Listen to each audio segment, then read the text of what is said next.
तो दोस्तों स्क्रीन पर आप लोग इस फोटो में समर सिंह की मां को देख सकते हैं। आप सभी को बता दें समर सिंह की मां आजमगढ़ के मेहनगर वाले घर में ही रहती है, जो कि समर सिंह का पैतृक घर है। समर सिंह अपने घर में सबसे छोटे बेटे हैं। उनकी मां उनको सबसे ज्यादा प्यार करती है।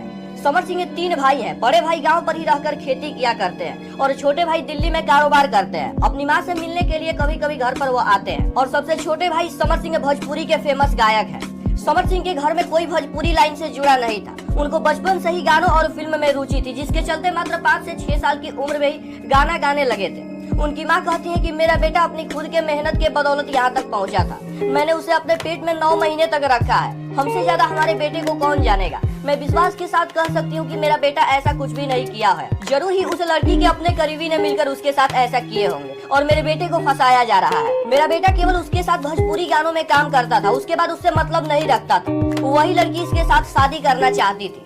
समर सिंह की मां अब बूढ़ी हो चुकी है। उनका कहना है कि मेरे बेटे को किसी तरीके से मेरे पास लेकर आओ।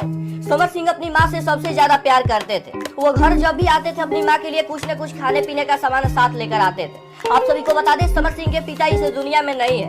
उनका देहांत हो चुका है। आपसी विवाद के कारण उन्हें कुछ बदमाशों के द्वारा 2013 में गोली मारकर हत्या कर दी गई थी, जिसके बाद समर सिंह और उनके परिवार वाले बहुत ज्यादा दुखी हुए थे। समर सिंह की मां चाहती थी कि समर सिंह हमारे पास ही हमेशा रहे, लेकिन भोजपुरी इंडस्ट्रीज में होने के कारण शूटिंग करने उनको जाना ही पड़ता था। कभी कभी तो 1-1 महीने तक घर पर नहीं आते थे, लेकिन अपनी मां को कॉल करके हमेशा पूछा करते थे कैसी हो मां, किसी चीज की जरूरत हो तो बताना, मैं ला दूंगा। बहुत जल्द ही आपसे मिलने आऊंगा।